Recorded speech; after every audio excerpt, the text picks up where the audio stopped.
বাংলা চুক্তি সন্তান বরগুনা জেলার গৌরব জাতীয় নাগরিক পার্টি এনসিপি সম্মানিত যুগ্ম সদস্য সচিব শিক্ষা গবেষণা সম্পাদক জনাব মোহাম্মদ ফয়সাল মাহমুদ শান্ত ভাইকে জনাব মোহাম্মদ ফয়সাল মাহমুদ শান্ত ভাইকে তার বক্তব্য করার অনুরোধ করছি। সম্মানিত ভাইরা, আপনাদের এখানে আজকে জাতীয় নাগরিক পার্টির পক্ষ থেকে আজকে চতুর্থ দিন আমরা আপনাদের সাথে শুরু থেকেই আপনাদের সাথে মাঠে থেকে বিভিন্ন দপ্তরে দপ্তরে আপনাদের ব্যাপারে সুপারিশ করে আমরা চেষ্টা করেছি আপনাদের ন্যায্য দাবির জন্য যেন শিক্ষকদেরকে এভাবে রাস্তায় দিনের পর দিন থাকতে না হয়। কিন্তু আমরা যতবারই মন্ত্রণালয় আপনাদের পক্ষে সুপারিশ করার জন্য গিয়েছি, মন্ত্রণালয়ের পক্ষ থেকে আপনাদের প্রতি চরম অবহেলা পেয়েছি।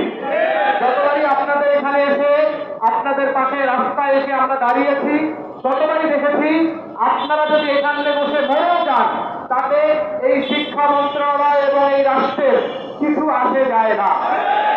আমরা এমন একটা রাষ্ট্র চাই না যেই রাষ্ট্রে শিক্ষক তার সামান্য বেতন নিজের পেটের ভাতটুকু জোগাড় করার জন্য, নিজের চুলায় চালটুকু দেওয়ার জন্য, নিজের উনুনে আগুন দেওয়ার জন্য তার রাস্তায় দিনের পর দিন পরে মরতে হবে।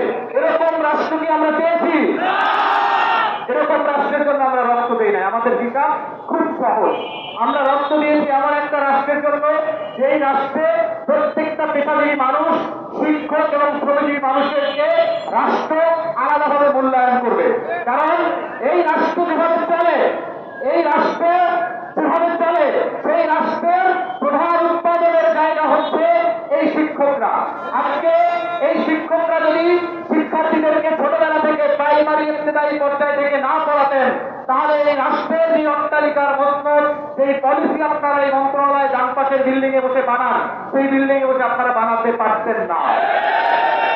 আপনারা জানেন জাতীয় নাগরিক পার্টির সিনিয়র যুগ্ম আহ্বায়ক জনাব আদিবাড়ি এখানে উপস্থিত হয়েছেন। আপনারা জেনে আনন্দিত হবেন কিনা দুঃখ পাবেন আমি জানি না।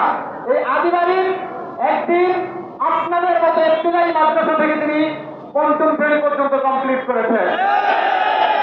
এই আদিবাসীদের মতো শিক্ষার্থী যিনি পরবর্তীতে জাহাঙ্গীরনগর বিশ্ববিদ্যালয়ে পড়েছেন এবং জাতিবাদ বিরোধী আন্দোলনে বাংলাদেশের সম্মুখ সারি থেকে নেতৃত্ব দিয়েছেন, বাংলাদেশ রাষ্ট্র বিনির্মাণে উল্লেখযোগ্য ভূমিকা রেখেছেন, এই আদিবাসীদের মতো সন্তান আপনারা তৈরি করেছেন। সেই আপনারা আজকে রাস্তায় দাঁড়িয়ে মার খেয়েছেন পুলিশের হাতে। এর চেয়ে লজ্জা আর রাষ্ট্রের জন্য হতে পারে না। আপনারা 26 জানুয়ারি মার খেয়েছিলেন, নিশ্চয়ই সবার মনে আছে, মিডিয়ার ভাইদেরও মনে আছে, সরকারের নিশ্চয়ই মনে আছে। সেই কালো হাত দিয়ে আপনাদের উপরে আঘাত করেছিল, সেই হাতগুলো নিশ্চয়ই মনে আছে। আপনাদেরকে 26 জানুয়ারি আঘাত করা হয়েছিল। জাতীয় নাগরিক পার্টি সর্বপ্রথম তখন আপনাদের পাশে এসে দাঁড়িয়েছিল এবং জাতীয় নাগরিক পার্টির সম্মিলিত প্রচেষ্টা রাষ্ট্রের প্রতি চাপের ভিত্তিতে 28 জানুয়ারি আপনাদের ব্যাপারে সিদ্ধান্ত হয়েছিল যে আপনাদের মাদ্রাসাগুলোর ব্যাপারে, আপনাদের বেতন ভাতার ব্যাপারে একটা চূড়ান্ত সিদ্ধান্ত গ্রহণ করা হবে। কিন্তু আমরা একটা অদ্ভুত রাষ্ট্রে বসবাস করছি।